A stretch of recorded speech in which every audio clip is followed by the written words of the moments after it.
Wa rahmatullahi wa barakatuhu. This is a pre recorded session of our reminder, the rest of our fiqh book, which we have to cover for the sections of Hajj. This is for our class studies, and as you have been made aware, shortly after this, inshallah, we've completed the book level 2 fiqh book, so there will be class tests, examinations, and based on that, there will be results given, inshallah ta'ala. So I hope this goes well for you, and you are learning well and listening carefully, inshallah ta'ala. As you can see on the screen, there is a Hajj guide. It's very important for you today to have your books in front of you, as it was announced as you were told to take home last week.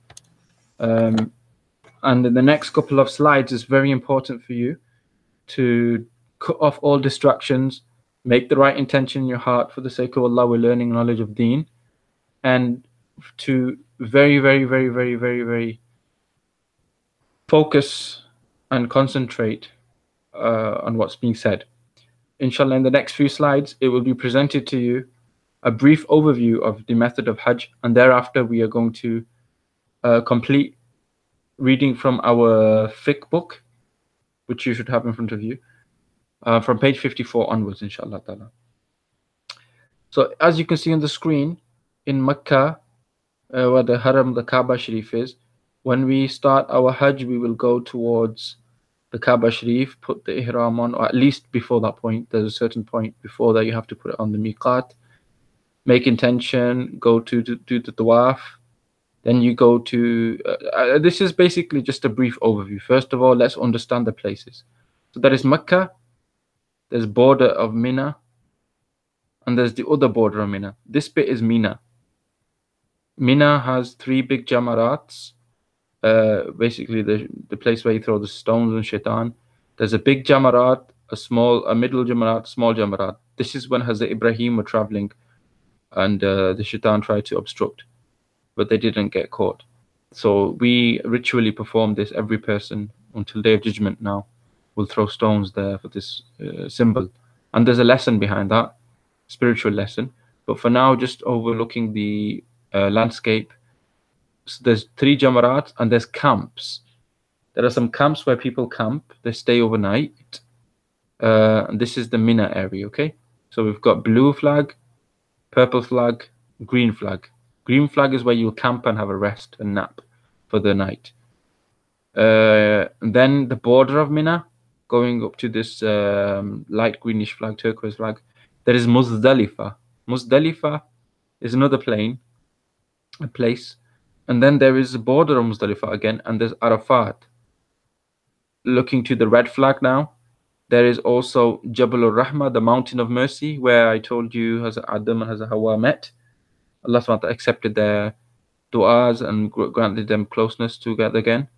And there is a plain of Arafat where people again camp and beg Allah forgiveness, etc. So this is the whole landscape of Hajj.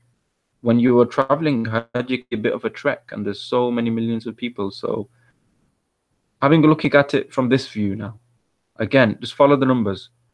You put on your ihram and make your intention. You go inside to the mosque, and where you can see the Kaaba Sharif, zooming up to that, number 2, you make the tawaf, and you see this is the Hajar Aswad, the black stone. If you can see this on the corner, this is as though the black stone, okay? And this black stone is met each time you go around. So each time you go around, you meet the black stone, and thereafter this is Maqam Ibrahim. This is the place where to pray to Nafal after the whole Hajj, the Tawaf. But if you cannot, then pray anywhere. So you'd make the Tawaf, then you'd go to Sa'i, Safa and Marwa. Safa and Marwa would be 7 times, and then traveling to Arafat. Number 4.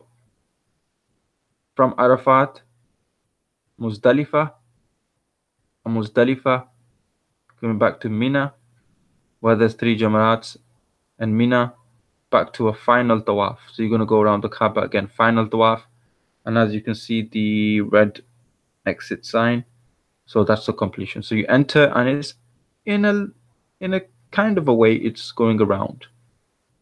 It's kind of going around, okay?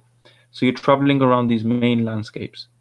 Looking at it from another angle, that there's 5 stages of Hajj. Start at the main pilgrimage, Tawaf, Kaaba.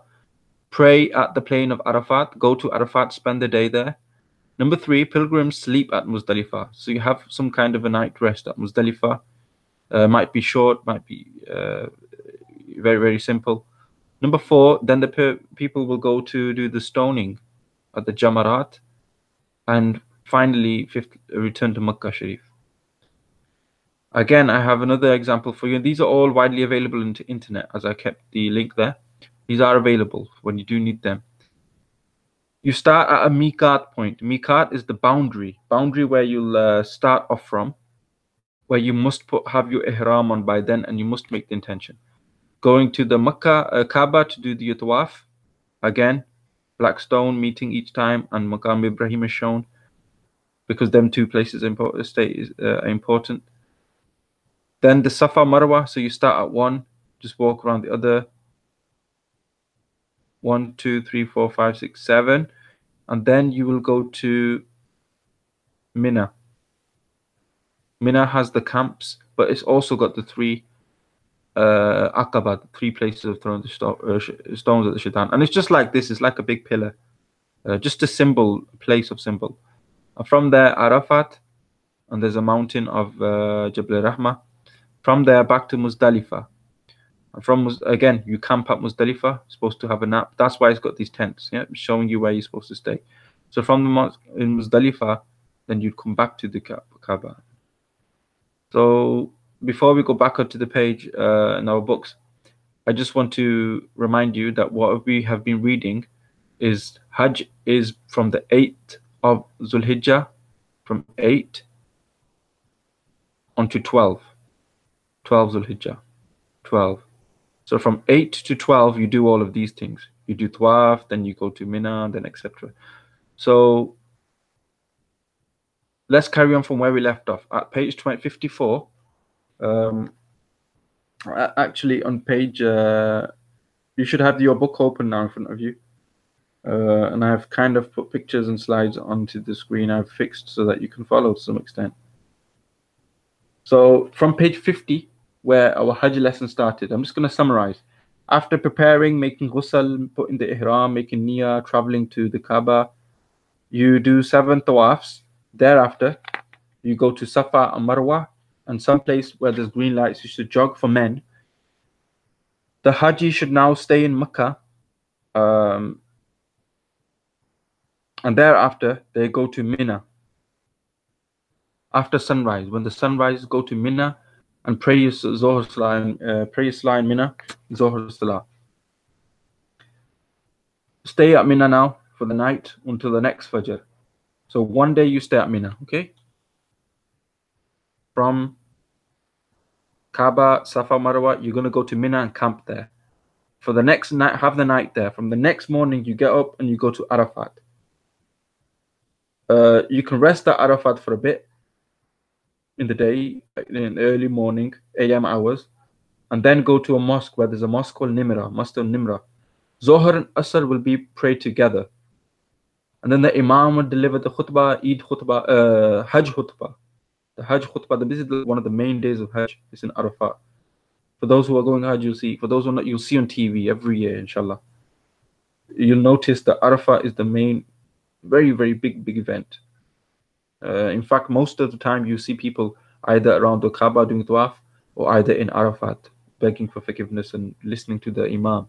A khutbah, like Jummah, like Eid. There's a big khutbah. Then after the Maghrib sets, you go to Muzdalifah. Okay, Muzdalifah. People should not be inconvenienced, but from Arafat to Muzdalifah, it's about 8.5 kilometers. So just don't disturb others, hurt others, but make your time there. And then Maghrib and Isha, will be prayed here. So Zohar and Asr prayed here, Maghrib and Isha prayed here joint. Thereafter, they will spend the night there. It's sunnah to spend the night there, and the Imam will read the Fajr, and you all join.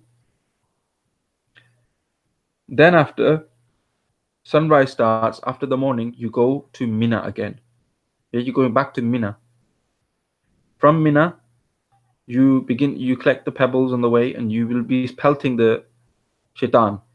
You'll be pelting the shaitan and coming back to Kaaba to do final tawaf, and then there's like a qurbani you do, and then that's Eid day. After Eid day, for 3 days there is Eid. For big Eid, I mean qurbani Eid, Eid al-Adha, there is the day of Eid, and then there's 3 days after as well. So there's 4 days, and these 4 days is haram to fast. Any Muslim anywhere in the whole world, even us here in England, we can't fast on that day. Any day of the year you can fast apart from them days, because those 3 days are like all Eid days.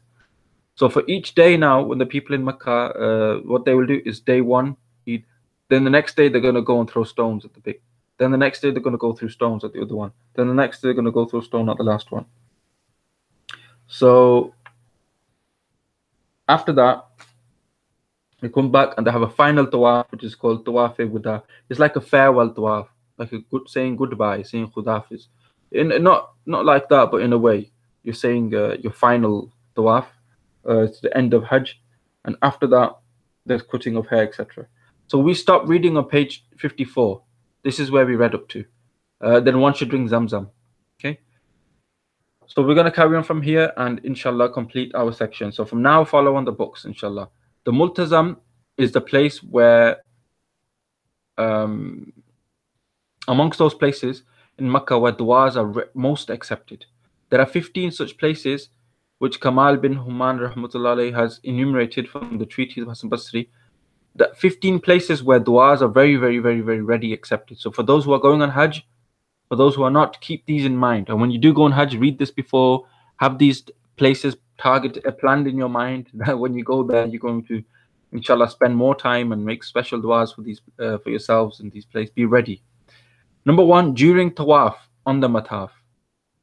During tawaf, okay? When you're doing tawaf around the Kaaba Sharif. At the Multazam. Multazam is that special place I mentioned to you in the class. Below the Mizab. The Mizab is the water let out of the Kaaba. There is Kaaba Sharif. And you know, at the top of the Kaaba, at the top of the Kaaba, it's not shown in these pictures. Maybe here. There's like what you can say, a gutter. Yeah, not of dirty anything, of course, and stuff like that, but of pure water. So that water, for example, rainwater or anything, that water can come out and fall, like come down as well, fall down. And it's blessed because it's coming from the Kaaba Sharif. Okay? Pure water. So that's called the Mizab, the water let out of the Kaaba. So that water under there as well, special water, special blessing. Du'as are, alhamdulillah, accepted more, so one should make. Within the Kaaba itself, going inside the Kaaba, any chance. There is also this. Remember this part I told you? That's the part I was telling you about in class. It's part of the Kaaba. It's an extra round bit, but it's part of the Kaaba. Thereafter, number 5, when drinking Zamzam. Drinking Zamzam at the well is very blessed. Du'as accepted. Behind the Maqam Ibrahim, alayhi salam, at Safa, at Marwa, during Sa'i and Safa Marwa, at Safa and Marwa, during the Sa'i, at Arafat, at Muzdalifah, at Mina, at the first Jamrah, second Jamrah, third Jamrah. All these maqam are special to make dua. Okay? Similarly, when we go to other places as well, respected places, holy sites, they're special than other sites. But these ones that are during the Hajj, they're special places, inshallah. Mention has been made that acceptance of dua upon seeing the Kaaba. So when you see the Kaaba, it's mustahab to enter the blessed Kaaba if the opportunity avails itself without harming anyone. Remember that one. Upon entering, one should adopt Nabi Sallallahu Alaihi Wasallam's position for Salah. This place is in front of one when one back faces the door. So trying to go towards the Kaaba Sharif when your back is facing the door. So you're on the other side. You know what I mean? Between the musallis and the wall, there should be a distance of approximately 3 arms length. That's how much distance should be kept. After performing namaz, the cheek should be placed against the wall, and forgiveness should be sought from Allah Ta'ala, and He should be glorified with praises. So in a way, you are hugging the Kaaba in a way. Yeah, your cheek is on the wall, your chest, your arms and shoulders, and you beg Allah for forgiveness. After performing namaz, yeah. Thereafter, perform hamd, tasbih, kalimat, takbir, zikr as well, and any of the du'as should be recited at every pillar in the Kaaba with utmost respect. So every part, every point of the Kaaba, with respect, perform zikr and du'as. The green area between the two pillars is not the place where Nabi Sallallahu Alaihi Wasallam performed namaz. Contrary to what people say, there is no truth in the erroneous and fabricated claim about the Urwatul Wuthqa, between the high part of the Kaaba wall. So some people say that there's a place called Urwatul Wuthqa. Prophet ﷺ prayed there, but it's not the green part. It's not actually that. It's the place where it's mentioned here. The peg at the center of the Kaaba is termed the navel of Thu, world by some people. Navel of the, some people say like this. The exposing of the navels and other concealed parts of the body and placing the navel on this peg are actions without proof. So this is not correct. Some people say a bit strange stuff, like your navel, your belly button, you should show and you should put it on this peg. There's a place there, you put your belly button on it. This is not correct. There's no proof about this. So it's a bit made up. So don't follow these kind of things. When the Haji has completed his farewell tawaf, he should walk away backwards, fixing his gaze upon the Kaaba Sharif, weeping, crying, or at least trying to, and grieving at one's departure from the beloved Kaaba. In this manner, one should leave the masjid. Makkah should be left from the door of Bani Shayba, from the Thaniya Sufla. There are different doors in the Kaaba. There's a door called Bani Shayba. From Thani Sufla is one of the place. Thani Sufla, if you remember when we were doing Tajweed, the teeth, there was also one of the names of the teeth called Thani Sufla, because it's a position, okay, in the mouth. So similar, there's a position in the Haram area, and wherever the Thani Sufla is, you go there and you'll find that door. It's better to leave from that one if you can. Now, there are some things we were talking last time, we started talking that what men, the difference in Hajj between the men and women, the ladies and the males, females and ladies. There's just few differences they have to keep in mind. This is what we're going to cover now. Bismillah ar-Rahman ar-Rahim. A woman will act in the same way as a man does Hajj. So Hajj is the same, except that there's a few things. She will not expose her head. Men are not allowed to wear head covering. Did you know that? During the Umrah Hajj, you'll notice all men are bareheaded. They have to take off their cover for the head. But women, they're not allowed. They will keep covered their hair, even over there, of course. And will hand a veil before her face, supported by something which will not allow the veil to touch the face. And as I explained in the class once, everywhere in the world, women can wear a veil on the face, niqab. They should cover when they need to in front of others. But here, even in the Makkah Kaaba Sharif, during Hajj, I'm talking about during Hajj, and similarly Umrah as well, but Hajj, right, we're talking about right now, they're not allowed to cover the face with a cloth. Meaning, what that means is the cloth should not touch the face. The cloth, same with men, the cloth should not touch the face, the cloth or hat should not touch the head. But for women, they should cover the head, but the cloth should not cover their face. However, they can wear a niqab, they can still wear a veil. How? Is by putting something and a veil before her face, supported by something else. For example, like I explained to you in the class, if you wear a baseball cap or a pea cap, whatever you want to call it, and there's a front portion which is extending out, over that you can wear a veil because it won't touch the face and it'll come down and block. We're not touching the face, but the face is still covered. So there is a way around it. She will not raise her voice when reciting talbiyah, like we are saying labbaik Allahumma labbaik, labbaik la sharika. So we're singing loudly. Women won't raise their voice loudly, singing tone, because singing can become attractive, the tone for other people, and it's not, that's going to raise fitna.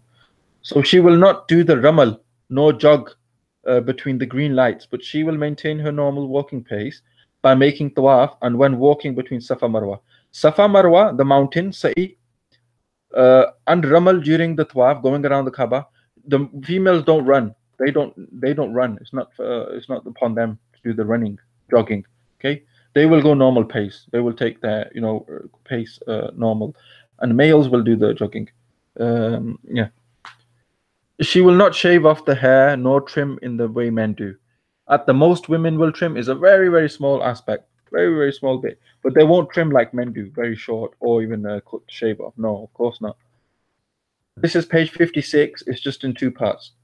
She is permitted to wear less loose-fitting, obviously not tight-fitting clothing. So, for example, okay, I don't have to give example. Okay, just less loose, not tight. She should not crowd with the men for istilam of the Hajar Aswad. So when people are crowding to touch the blessed stone, remember Hajar Aswad means black stone, but that stone is actually from paradise, heaven.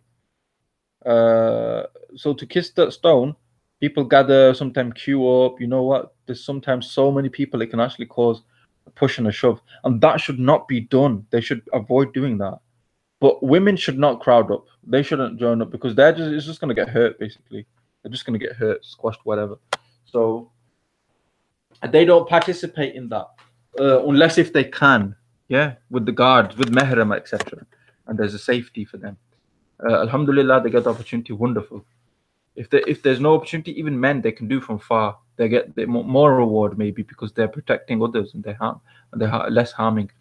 Thus, or they're not preventing harm. They don't want to harm. Thus, the Hajj of the Mufrad is called Hajj Ifrad. There's three types of Hajj. I'm going to come on to this later, okay? Listen very carefully. There's three types of Hajj. One is Hajj Ifrad, one is Hajj Tamattu, and one is Hajj Qiran. Hajj Ifrad is the one when there's a single person, Mufrad. He is doing this Hajj. So he's on his own, right? This has been described. So everything we talked about before, it was about him on his own. So one person. However, when you are the Hajj of a Mutamatti is called Tamattu, is more superior in status to the Hajj Mufrad. There's another Hajj called Tamattu. Tamattu is more superior. You can do there's three. So when you go to Hajj now, you have to intend, I'm doing Hajj Ifrad, I'm doing Hajj Tamattu, I'm doing Hajj Qiran. Remember, you won't just go to Hajj and just say, I'm doing Hajj. Which one are you doing? There's three types. Because they have slightly different arkan, different positions, different things to do, slightly. Hajj Tamattu is greater than Ifrad. And then there is Hajj Qiran. Qiran is superior to Tamattus. So there's Ifrad, the lesser Hajj, Tamattu, the middle Hajj, Qiran, the greatest Hajj. And what it means, it's a bit more harder. Yeah, you have to wear the ihram early. You keep it on for so many days. In this one, you can wear the ihram just before starting the tawaf almost. And then you take it off small after and come back, and you can take breaks and stuff. So it's like that. Most people who go from United Kingdom, even other places like Pakistan, Bangladesh, India, they will do tamattu, okay, because it's slightly suited for them, especially with families. Now we're going to cover the sunnat of Hajj, page 56, okay, and page 57 and page 58, and then we're going to read upon Qiran Hajj and Tamattu Hajj. We've already read upon Ifrad Hajj, the one who's on his own. We're going to read the other two, and then we'll do this Hadi animal probably in the class. Let's go through the sunnats. Bismillah ar-Rahman ar-Rahim. Sunnat number 1, to take a bath even though the person is in a state of menstruation or afterbirth after adorning ihram. Alternatively, wuzu may be performed when intending to enter in the state of ihram. If there is a woman, a female, I'm going to explain now after reading each point. Listen very carefully, follow it through. If there is a female who is in the state of after giving childbirth or menstruation, so they can still try to perform the bath as well. It's sunnah too, they can. If not, then make wuzu at least before entering the state of ihram. So even males, when you're wearing ihram, before that must make fresh wuzu. Then put the ihram on and make intention. Number 2, to wear new white upper and lower garments is sunnat. To apply perfume is sunnat before entering into the state of ihram. To perform 2 rakat salat is sunnat. Put namaz, 2 rakat namaz, ask Allah for help. To increase one's recitation of the talbiyah after adorning the ihram. So you wear the ihram in a raised voice for men and in a low voice for women. When reading namaz, going up and down, traveling places, up on the mountain, down, Sa'i, Safa, Marwa, talbiyah, around the Kaaba, should be read at least thrice continuously whenever commenced. So labbaik Allahumma labbaik, you read the whole thing 3 times. Sunnah number 6, sending drood upon Rasulullah, read Drood Sharif. Sunnah number 7, to pray, supplicate for Jannat, ask for Jannat and the companionship of the pious, together with asking protection from Jahannam. Sunnah number 8, to take a bath for entering Makkah. Before entering Makkah, most people obviously they're going to have hotels nearby. Yeah, you're going to have hotel room nearby the Makkah Sharif, inshallah.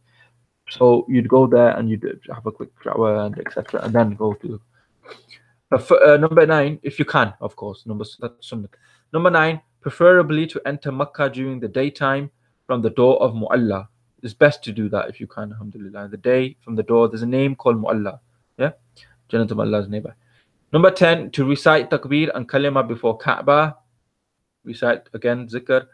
Number 11, sunnah number 11, to make any dua which one pleases upon sighting Kaaba. The dua is most certainly accepted. So alhamdulillah, imagine someone tells you you have an angel sitting there, and go and meet him in such a place, whatever you ask for him, or a genie, or whatever you want to think, and it'll definitely happen. You have 3 wishes, it'll come true. This is that. Go to the Kaaba Sharif, the first time you see it, definitely your dua is accepted. Okay, so ask wisely. And one thing you can ask is, oh Allah, accept my duas everywhere, anytime, alhamdulillah. Number 12, to perform the tawaf on arrival, tawaf qudum, even though it may not be the month of Hajj. So it might not be Hajj, but still when you arrive, do a tawaf to go around the Kaaba, alhamdulillah, to honor it. Number 13, to adorn the upper garment of the ihram in such a manner that the right shoulder is exposed. This is only during tawaf and only for men. Other times, especially during namaz, both shoulders should be covered. If you're praying namaz, cover both shoulders. Don't leave it uncovered. If you're doing tawaf, cover it. Which shoulder should be uncovered? The right shoulder. Okay, so you wrap it around the left in a way where, inshallah, when you travel, whoever you'll be with, you'll understand how to do it. When you practical, or I'll show you in the class. You put it under your armpit and then right over your left shoulder, so the right shoulder is left uncovered. Number 14, to perform a ramal, which is running, jogging, or fast-paced, briskly walking, during the first 3 rounds of every tawaf, which is to be followed by sa'i during the month. So every time you do tawaf, basically, the first 3 rounds you do is briskly walk some places, followed by sa'i during the month of Hajj. Ramal means to walk briskly with short steps, moving towards shoulders from side to side. I explained why we do that. It's a bit vague, blurred, but just follow what you can, because you should have your books in front of you. Number 15, to jog between the green lights, Safa Marwa. This is aforementioned ramal as to apply men only. The remainder of the sa'i should be completely normal, moderate walk pace. So only the place where it's green, Mizan al-Akhdarain, during the Safa Marwa, between Safa Marwa, during sa'i you run. Sunnah number 16 of Hajj, to perform an abundance of tawaf, which for a non-resident of Makkah is superior to nafil salah. As I explained last time in class, if you're coming from different countries, you cannot do tawaf anywhere else in the world. There is no tawaf anywhere else in the world. Only Kaaba Sharif is a worship, and you can't do that when you go back anywhere. So you're here for a few days. It's better to pray. Is it better to pray nafil? Is it better to sit down, do Quran, read some tasbih, or is it better to do tawaf? Of course, to do tawaf. Tawaf is the greatest worship at that time. It's better than other nafil salah, nafil namazes and stuff. Sunnah number 17, the deliverance of khutbah after Zuhr on the 7th day of Dhul Hijjah. This is a single khutbah which is seated with a seated pause in between, wherein the masses are instructed with the various injunctions of Hajj. So on the 7th day of Dhul Hijjah, before you start like the Hajj things, there's a khutbah where there's an instruction of what to do, what not to do. So depending on who you're with, if you're with a group, if you're going with a sheikh, or if you're going with any leader, they explain to you, the things before. Actually, there's a small talk, there's a small lesson. Khutbah is sunnat. Number 18, to leave Makkah after sunrise on the 8th day and move towards Mina. So on the 8th day, you're going from Makkah to Mina. Number 19, to spend the night at Mina. Number 20, to leave Mina for Arafah after sunrise on the 9th day. So it starts from like 8th in a way, yeah? 8th day, 9th day, you're in Arafah. Number 21, deliverance of 2 khutbah, separated by a seated pause before the joining of Salat Zuhr and Asr, which are both performed during the time of Zuhr. So in the time of Zuhr, you perform Zuhr and Asr. Asr hasn't started, but you're performing Zuhr and Asr. That's the only place in the world where you're allowed to join prayers, especially according to Hanafi madhab. With the Imam though, on your own you won't do that, with the Imam. And there's a khutbah before that. So in Arafah, it's a big day, there's a khutbah, you join 2 prayers and everyone is congregated there. The whole of the Muslim world who's performing Hajj, they will be there, inshallah. To exert oneself during, so that's like 2 or 3 more, 4 million people really. To exert, sunnah number 22, to exert, put effort on oneself during both these occasions in humility before Allah Ta'ala, with humble du'as concerning one's personal needs and well-being, as well for one's parents, family, and the Muslims in general, and virtuous dua concerning both the worlds can be made with sincerity. So without any pride and greed, just humble yourself, make dua in all these places.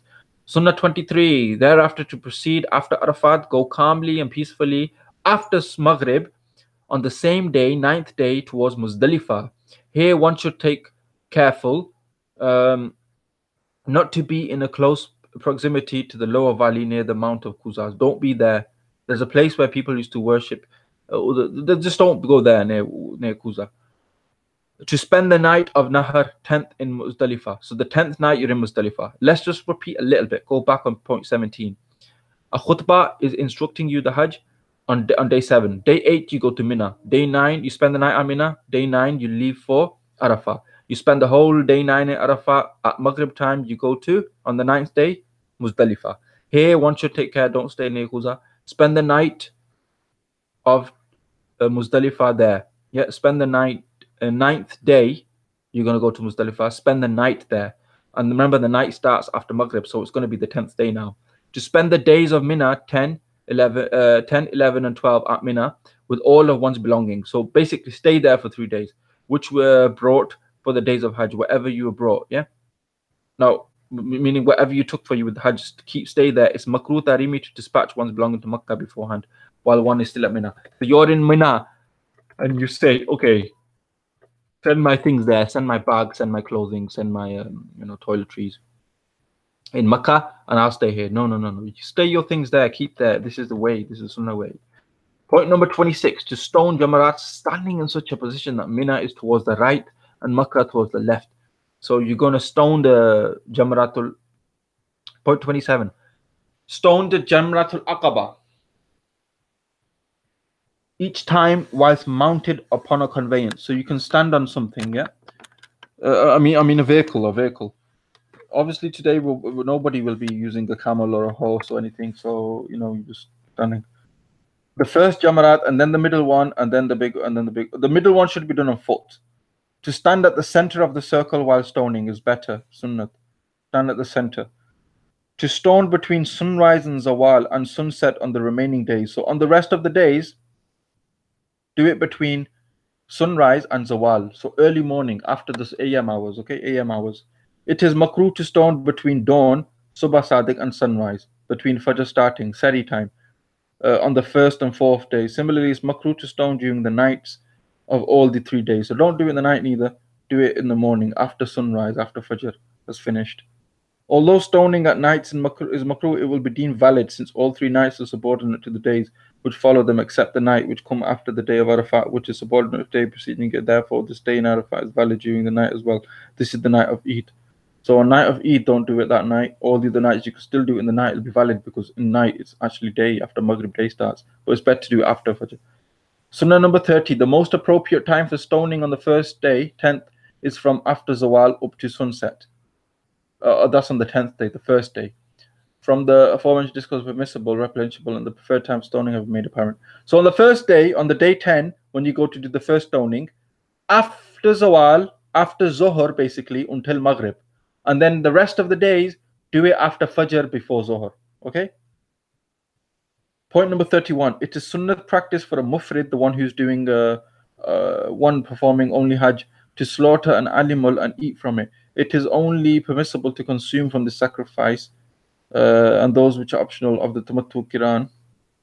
Sacrifice of a misdemeanor, Adam Janayat cannot be consumed by the person. If a person made a mistake and he has to make a sadaqah, so you do qurbani for sadaqah because he made a mistake, you can't eat from that. Okay, you can't eat from that. It's only permissible from the sacrifice which are optional, nafli. Okay. It is sunnat for a khutbah to be delivered on the day of Nahar, 10th day, which is remaining injunctions of Hajj. This is the third khutbah of Hajj. The third khutbah of Hajj to deliver, and the instructions are told again. It's sunnat. Number 33, it's also sunnat to leave Mina before sunset on the 12th day, if one desires to do so. If, however, one is still in Mina after sunset on this 12th day, let me read this again, point 33. It is also sunnat to leave Mina before sunset on the 12th day, if one desires to do so. If, however, one is still in Mina after sunset on the 12th day, then he would have erred, although no penalty will have occurred against him. If he remains at Mina up to daybreak of the 14th day, it will be necessary for him to stone on that day. So don't stay in Mina after the 12th day, okay, Maghrib. After Maghrib on 12th day, before Maghrib on the 12th day, if you want to, you can leave Mina. If you're still on Mina after sunset on the 12th day, then it's a bit of a mistake, okay, but there's no penalty. Point 34, it's also sunnah to camp at a place called Muhassab, also called Abta, for a short duration after leaving from Mina. So leave from Mina, you can camp at Mina, you can camp at a place called Muhassab. It's sunnah to do that.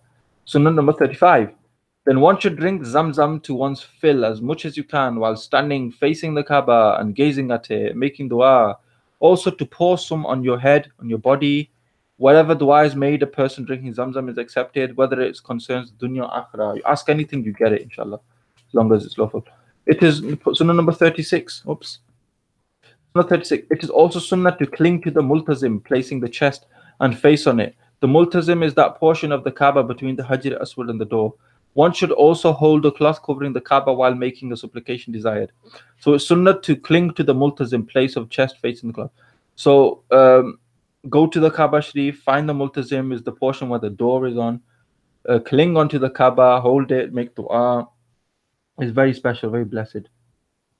Sunnah number 37. One could also kiss the door frame of the Kaaba Sharif on entering it, if you can, of course, and if you not harming others, like we said before. You shouldn't give taklif to others. With etiquettes and manners and respect. After all this, the only remaining act is one of the most virtuous of deeds, which is the visiting of Nabi Sallallahu Alaihi Wasallam Mawsali and Mazar in Medina, and those of the Sahaba radiallahu anhu. So after doing the kissing the Kaaba, there's nothing more now. The only most special and blessed and rewarding act is go to visit Rasulullah now in Medina and the Sahaba. With this intention in mind, one should leave Makkah from the door of Subika via the Thaniya Sufla. Again, Thaniya Sufla, find the door, Subika, leave from there, reverse backwards. A separate section deals with the etiquettes of visitation of the grave, ziyarat, inshallah. So here we're not reading the Medina bit yet, we're just reading this. Like I explained to you before, we're going to pause here, we're going to stop here. Like I explained to you before, there's three types of Hajj. Hajj Ifrad, everything we talked about now. Hajj Kiran, we're going to talk about that in class tomorrow. And Hajj Tamattu, we're going to talk about that in class tomorrow. Okay? The best of all days is the day of Arafat, the 9th day of the Hijjah. If it happens to be on the Friday, such a day, Arafat is more excellent than 70 Hajj on any other day. Imagine if Arafat is on a Friday, on Jummah, it's more blessed than 70 Hajj on other days. Imagine that. Pilgrimage. The two companions of Imam Abu Hanifa rahmatullah held the view that it is not disliked to live in the neighborhood of Mecca. Okay, so what we're going to do is we're going to pause here because then it'll be too much. So we're going to read this last few sections, two pages, Kiran, Tamattu, and then the Hadi animal, inshallah, in class tomorrow. So see you there Thursday, 6 p.m. prompt, inshallah, to 7:10. And tomorrow will be our completion day. Hopefully, inshallah, if you come on time, we start straight away of this. And thereafter, we will discuss about other lessons, inshallah, as we go along. Jazakallah, subhanakallah, wa bihamdika, nashhadu an la ilaha illa anta, nastaghfiruka wa natubu ilayk. Any questions, write them down, note them down. WhatsApp in the Alim class WhatsApp group, put the questions there, and bring it to class tomorrow, inshallah.